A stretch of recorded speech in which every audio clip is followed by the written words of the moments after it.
The Trial for Murder. By Charles Dickens. I have always noticed a prevalent want of courage, even among persons of superior intelligence and culture, as to imparting their own psychological experiences when those have been of a strange sort. Almost all men are afraid that what they could relate in such wise would find no parallel or response in a listener's internal life, and might be suspected or laughed at. A truthful traveller, who should have seen some extraordinary creature in the likeness of a sea serpent, would have no fear of mentioning it, but the same traveller, having had some singular presentiment, impulse, vagary of thought, vision, so-called dream, or other remarkable mental impression, would hesitate considerably before he would own to it. To this reticence I attribute much of the obscurity in which such subjects are involved. We do not habitually communicate our experiences of these subjective things as we do our experiences of objective creation. The consequence is, that the general stock of experience in this regard appears exceptional, and really is so, in respect of being miserably imperfect. In what I am going to relate, I have no intention of setting up, opposing, or supporting, any theory whatever. I know the history of the bookseller of Berlin, I have studied the case of the wife of a late astronomer royal as related by Sir David Brewster, and I have followed the minutest details of a much more remarkable case of spectral illusion occurring within my private circle of friends. It may be necessary to state as to this last, that the sufferer, a lady, was in no degree, however distant, related to me. A mistaken assumption on that head might suggest an explanation of a part of my own case, but only a part, which would be wholly without foundation. It cannot be referred to my inheritance of any developed peculiarity, nor had I ever before any at all similar experience, nor have I ever had any at all similar experience since. It does not signify how many years ago, or how few, a certain murder was committed in England, which attracted great attention. We hear more than enough of murderers as they rise in succession to their atrocious eminence, and I would bury the memory of this particular brute, if I could, as his body was buried, in Newgate Jail. I purposely abstain from giving any direct clue to the criminal's individuality. When the murder was first discovered, no suspicion fell, or I ought rather to say, for I cannot be too precise in my facts, it was nowhere publicly hinted that any suspicion fell, on the man who was afterwards brought to trial. As no reference was at that time made to him in the newspapers, it is obviously impossible that any description of him can at that time have been given in the newspapers. It is essential that this fact be remembered. Unfolding at breakfast my morning paper, containing the account of that first discovery, I found it to be deeply interesting, and I read it with close attention. I read it twice, if not 3 times. The discovery had been made in a bedroom, and, when I laid down the paper, I was aware of a flash, rush, flow, I do not know what to call it, no word I can find is satisfactorily descriptive, in which I seemed to see that bedroom passing through my room, like a picture impossibly painted on a running river. Though almost instantaneous in its passing, it was perfectly clear, so clear that I distinctly, and with a sense of relief, observed the absence of the dead body from the bed. It was in no romantic place that I had this curious sensation, but in chambers in Piccadilly, very near to the corner of St. James's Street. It was entirely new to me. I was in my easy chair at the moment, and the sensation was accompanied with a peculiar shiver which started the chair from its position. But it is to be noted that the chair ran easily on casters. I went to one of the windows, there are 2 in the room, and the room is on the 2nd floor, to refresh my eyes with the moving objects down in Piccadilly. It was a bright autumn morning, and the street was sparkling and cheerful. The wind was high. As I looked out, it brought down from the park a quantity of fallen leaves, which a gust took, and whirled into a spiral pillar. As the pillar fell and the leaves dispersed, I saw 2 men on the opposite side of the way, going from west to east. They were one behind the other. The foremost man often looked back over his shoulder. The second man followed him, at a distance of some 30 paces, with his right hand menacingly raised. First, the singularity and steadiness of this threatening gesture in so public a thoroughfare attracted my attention, and next, the more remarkable circumstance that nobody heeded it. Both men threaded their way among the other passengers with a smoothness hardly consistent even with the action of walking on a pavement, and no single creature, that I could see, gave them place, touched them, or looked after them. In passing before my windows, they both stared up at me. I saw their 2 faces very distinctly, and I knew that I could recognize them anywhere. Not that I had consciously noticed anything very remarkable in either face, except that the man who went first had an unusually lowering appearance, and that the face of the man who followed him was of the color of impure wax. I am a bachelor, and my valet and his wife constitute my whole establishment. My occupation is in a certain branch bank, and I wish that my duties as head of a department were as light as they are popularly supposed to be. They kept me in town that autumn, when I stood in need of change. I was not ill, but I was not well. My reader is to make the most that can be reasonably made of my feeling jaded, having a depressing sense upon me of a monotonous life, and being slightly dyspeptic. I am assured by my renowned doctor that my real state of health at that time justifies no stronger description, and I quote his own from his written answer to my request for it. As the circumstances of the murder, gradually unraveling, took stronger and stronger possession of the public mind. I kept them away from mine by knowing as little about them as was possible in the midst of the universal excitement. But I knew that a verdict of willful murder had been found against the suspected murderer, and that he had been committed to Newgate for trial. I also knew that his trial had been postponed over 1 sessions of the Central Criminal Court, on the ground of general prejudice and want of time for the preparation of the defense. I may further have known, but I believe I did not, when, or about when, the sessions to which his trial stood postponed would come on. My sitting room, bedroom, and dressing room, are all on one floor. With the last there is no communication but through the bedroom. True, there is a door in it, once communicating with the staircase, but a part of the fitting of my bath has been, and had then been for some years, fixed across it. At the same period, and as a part of the same arrangement, the door had been nailed up and canvassed over. I was standing in my bedroom late one night, giving some directions to my servant before he went to bed. My face was towards the only available door of communication with the dressing room, and it was closed. My servant's back was towards that door. While I was speaking to him, I saw it open, and a man look in, who very earnestly and mysteriously beckoned to me. That man was the man who had gone second of the 2 along Piccadilly, and whose face was of the colour of impure wax. The figure, having beckoned, drew back, and closed the door. With no longer pause than was made by my crossing the bedroom, I opened the dressing-room door, and looked in. I had a lighted candle already in my hand. I felt no inward expectation of seeing the figure in the dressing-room, and I did not see it there. Conscious that my servant stood amazed, I turned round to him, and said, "Derek, could you believe that in my cool senses I fancied I saw as I there laid my hand upon his breast, with a sudden start he trembled violently, and said, 'O Lord, yes, sir. A dead man beckoning.' Now I do not believe that this John Derek, my trusty and attached servant for more than 20 years, had any impression whatever of having seen any such figure, until I touched him. The change in him was so startling, when I touched him, that I fully believe he derived his impression in some occult manner from me at that instant. I bade John Derek bring some brandy, and I gave him a dram, and was glad to take one myself. Of what had preceded that night's phenomenon, I told him not a single word. Reflecting on it, I was absolutely certain that I had never seen that face before, except on the one occasion in Piccadilly. Comparing its expression when beckoning at the door with its expression when it had stared up at me as I stood at my window, I came to the conclusion that on the first occasion it had sought to fasten itself upon my memory, and that on the second occasion it had made sure of being immediately remembered. I was not very comfortable that night, though I felt a certainty, difficult to explain, that the figure would not return. At daylight I fell into a heavy sleep, from which I was awakened by John Derek's coming to my bedside with a paper in his hand. This paper, it appeared, had been the subject of an altercation at the door between its bearer and my servant. It was a summons to me to serve upon a jury at the forthcoming sessions of the Central Criminal Court at the Old Bailey. I had never before been summoned on such a jury, as John Derek well knew. He believed, I am not certain at this hour whether with reason or otherwise, that class of jurors were customarily chosen on a lower qualification than mine, and he had at first refused to accept the summons. The man who served it had taken the matter very coolly. He had said that my attendance or non-attendance was nothing to him, there the summons was, and I should deal with it at my own peril, and not at his.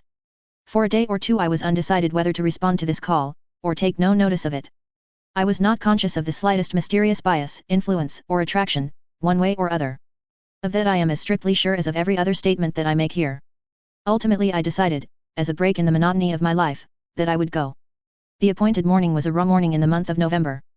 There was a dense brown fog in Piccadilly, and it became positively black and in the last degree oppressive east of Temple Bar. I found the passages and staircases of the courthouse flaringly lighted with gas, and the court itself similarly illuminated. I think that, until I was conducted by officers into the old court and saw its crowded state, I did not know that the murderer was to be tried that day. I think that, until I was so helped into the old court with considerable difficulty, I did not know into which of the two courts sitting my summons would take me. But this must not be received as a positive assertion, for I am not completely satisfied in my mind on either point. I took my seat in the place appropriated to jurors in waiting, and I looked about the court as well as I could through the cloud of fog and breath that was heavy in it. I noticed the black vapor hanging like a murky curtain outside the great windows, and I noticed the stifled sound of wheels on the straw or tan that was littered in the street, also, the hum of the people gathered there, which a shrill whistle, or a louder song or hail than the rest, occasionally pierced. Soon afterwards the judges, 2 in number, entered, and took their seats. The buzz in the court was awfully hushed. The direction was given to put the murderer to the bar. He appeared there. And in that same instant I recognized in him the first of the 2 men who had gone down Piccadilly. If my name had been called then, I doubt if I could have answered to it audibly. But it was called about 6th or 8th in the panel, and I was by that time able to say, "Here. Now, observe." As I stepped into the box, the prisoner, who had been looking on attentively, but with no sign of concern, became violently agitated, and beckoned to his attorney. The prisoner's wish to challenge me was so manifest, that it occasioned a pause, during which the attorney, with his hand upon the dock, whispered with his client, and shook his head. I afterwards had it from that gentleman, that the prisoner's first affrighted words to him were, at all hazards, challenge that man. But that, as he would give no reason for it, and admitted that he had not even known my name until he heard it called and I appeared, it was not done. Both on the ground already explained, that I wished to avoid reviving the unwholesome memory of that murderer, and also because a detailed account of his long trial is by no means indispensable to my narrative, I shall confine myself closely to such incidents in the 10 days and nights during which we, the jury, were kept together, as directly bear on my own curious personal experience. It is in that, and not in the murderer, that I seek to interest my reader. It is to that, and not to a page of the Newgate calendar, that I beg attention. I was chosen foreman of the jury.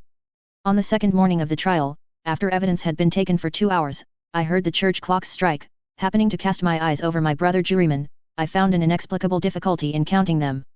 I counted them several times, yet always with the same difficulty. In short, I made them one too many. I touched the brother juryman whose place was next me, and I whispered to him, "Oblige me by counting us." He looked surprised by the request, but turned his head and counted. "Why," says he, suddenly, "we are 30, but no, it's not possible. No. We are 12. According to my counting that day, we were always right in detail, but in the gross we were always one too many. There was no appearance, no figure, to account for it, but I had now an inward foreshadowing of the figure that was surely coming. The jury were housed at the London Tavern. We all slept in one large room on separate tables, and we were constantly in the charge and under the eye of the officer sworn to hold us in safe keeping. I see no reason for suppressing the real name of that officer. He was intelligent, highly polite and obliging, and, I was glad to hear, much respected in the city. He had an agreeable presence, good eyes, enviable black whiskers, and a fine sonorous voice. His name was Mr. Harker. When we turned into our 12 beds at night, Mr. Harker's bed was drawn across the door. On the night of the second day, not being disposed to lie down, and seeing Mr. Harker sitting on his bed, I went and sat beside him, and offered him a pinch of snuff. As Mr. Harker's hand touched mine in taking it from my box, a peculiar shiver crossed him, and he said, "Who is this?" Following Mr. Harker's eyes, and looking along the room, I saw again the figure I expected, the second of the 2 men who had gone down Piccadilly. I rose, and advanced a few steps, then stopped, and looked round at Mr. Harker. He was quite unconcerned, laughed, and said in a pleasant way, "I thought for a moment we had a 13th juryman, without a bed. But I see it is the moonlight." Making no revelation to Mr. Harker, but inviting him to take a walk with me to the end of the room, I watched what the figure did. It stood for a few moments by the bedside of each of my 11 brother jurymen, close to the pillow. It always went to the right-hand side of the bed, and always passed out crossing the foot of the next bed. It seemed, from the action of the head, merely to look down pensively at each recumbent figure. It took no notice of me, or of my bed, which was that nearest to Mr. Harker's. It seemed to go out where the moonlight came in, through a high window, as by an aerial flight of stairs. Next morning at breakfast, it appeared that everybody present had dreamed of the murdered man last night, except myself and Mr. Harker. I now felt as convinced that the second man who had gone down Piccadilly was the murdered man, so to speak, as if it had been borne into my comprehension by his immediate testimony. But even this took place, and in a manner for which I was not at all prepared. On the 5th day of the trial, when the case for the prosecution was drawing to a close, a miniature of the murdered man, missing from his bedroom upon the discovery of the deed, and afterwards found in a hiding place where the murderer had been seen digging, was put in evidence. Having been identified by the witness under examination, it was handed up to the bench, and thence handed down to be inspected by the jury. As an officer in a black gown was making his way with it across to me, the figure of the second man who had gone down Piccadilly impetuously started from the crowd, caught the miniature from the officer, and gave it to me with his own hands, at the same time saying, in a low and hollow tone, "Before I saw the miniature, which was in a locket, I was younger then, and my face was not then drained of blood." It also came between me and the brother juryman to whom I would have given the miniature, and between him and the brother juryman to whom he would have given it, and so passed it on through the whole of our number, and back into my possession.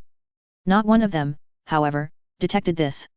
At table, and generally when we were shut up together in Mr. Harker's custody, we had from the first naturally discussed the day's proceedings a good deal. On that 5th day, the case for the prosecution being closed, and we having that side of the question in a completed shape before us, our discussion was more animated and serious. Among our number was a vestryman, the densest idiot I have ever seen at large, who met the plainest evidence with the most preposterous objections, and who was sided with by 2 flabby parochial parasites, all the 3 impanelled from a district so delivered over to fever that they ought to have been upon their own trial for 500 murders. When these mischievous blockheads were at their loudest, which was towards midnight, while some of us were already preparing for bed, I again saw the murdered man. He stood grimly behind them, beckoning to me. On my going towards them, and striking into the conversation, he immediately retired. This was the beginning of a separate series of appearances, confined to that long room in which we were confined. Whenever a knot of my brother jurymen laid their heads together, I saw the head of the murdered man among theirs. Whenever their comparison of notes was going against him, he would solemnly and irresistibly beckon to me. It will be borne in mind that down to the production of the miniature, on the 5th day of the trial, I had never seen the appearance in court. 3 changes occurred now that we entered on the case for the defense. 2 of them I will mention together. First, the figure was now in court continually, and it never there addressed itself to me, but always to the person who was speaking at the time. For instance, the throat of the murdered man had been cut straight across. In the opening speech for the defense, it was suggested that the deceased might have cut his own throat. At that very moment, the figure, with its throat in the dreadful condition referred to, this it had concealed before, stood at the speaker's elbow, motioning across and across its windpipe, now with the right hand, now with the left, vigorously suggesting to the speaker himself the impossibility of such a wound having been self-inflicted by either hand. For another instance, a witness to character, a woman, deposed to the prisoners being the most amiable of mankind. The figure at that instant stood on the floor before her, looking her full in the face, and pointing out the prisoner's evil countenance with an extended arm and an outstretched finger.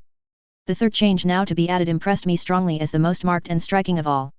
I do not theorize upon it, I accurately state it, and there leave it. Although the appearance was not itself perceived by those whom it addressed, its coming close to such persons was invariably attended by some trepidation or disturbance on their part. It seemed to me as if it were prevented, by laws to which I was not amenable, from fully revealing itself to others, and yet as if it could invisibly, dumbly, and darkly overshadow their minds. When the leading counsel for the defense suggested that hypothesis of suicide, and the figure stood at the learned gentleman's elbow, frightfully sawing at its severed throat, it is undeniable that the counsel faltered in his speech, lost for a few seconds the thread of his ingenious discourse, wiped his forehead with his handkerchief, and turned extremely pale. When the witness to character was confronted by the appearance, her eyes most certainly did follow the direction of its pointed finger, and rest in great hesitation and trouble upon the prisoner's face. 2 additional illustrations will suffice. On the 8th day of the trial, after the pause which was every day made early in the afternoon for a few minutes' rest and refreshment, I came back into court with the rest of the jury some little time before the return of the judges. Standing up in the box and looking about me, I thought the figure was not there, until, chancing to raise my eyes to the gallery, I saw it bending forward, and leaning over a very decent woman, as if to assure itself whether the judges had resumed their seats or not. Immediately afterwards that woman screamed, fainted, and was carried out. So with the venerable, sagacious, and patient judge who conducted the trial. When the case was over, and he settled himself and his papers to sum up, the murdered man, entering by the judge's door, advanced to his lordship's desk, and looked eagerly over his shoulder at the pages of his notes which he was turning. A change came over his lordship's face, his hand stopped, the peculiar shiver, that I knew so well, passed over him, he faltered, "Excuse me, gentlemen, for a few moments. I am somewhat oppressed by the vitiated air," and did not recover until he had drunk a glass of water. Through all the monotony of 6 of those interminable 10 days, the same judges and others on the bench, the same murderer in the dock, the same lawyers at the table, the same tones of question and answer rising to the roof of the court, the same scratching of the judge's pen, the same ushers going in and out, the same lights kindled at the same hour when there had been any natural light of day, the same foggy curtain outside the great windows when it was foggy, the same rain pattering and dripping when it was rainy, the same footmarks of turnkeys and prisoner day after day on the same sawdust, the same keys locking and unlocking the same heavy doors, through all the wearisome monotony which made me feel as if I had been foreman of the jury for a vast period of time, and Piccadilly had flourished coevally with Babylon, the murdered man never lost one trace of his distinctness in my eyes, nor was he at any moment less distinct than anybody else. I must not omit, as a matter of fact, that I never once saw the appearance which I call by the name of the murdered man look at the murderer. Again and again I wondered, why does he not? But he never did. Nor did he look at me, after the production of the miniature, until the last closing minutes of the trial arrived. We retired to consider, at 7 minutes before 10 at night. The idiotic vestryman and his 2 parochial parasites gave us so much trouble that we twice returned into court to beg to have certain extracts from the judge's notes reread. 9 of us had not the smallest doubt about those passages, neither, I believe, had any one in the court. The dunder-headed triumvirate, having no idea but obstruction, disputed them for that very reason.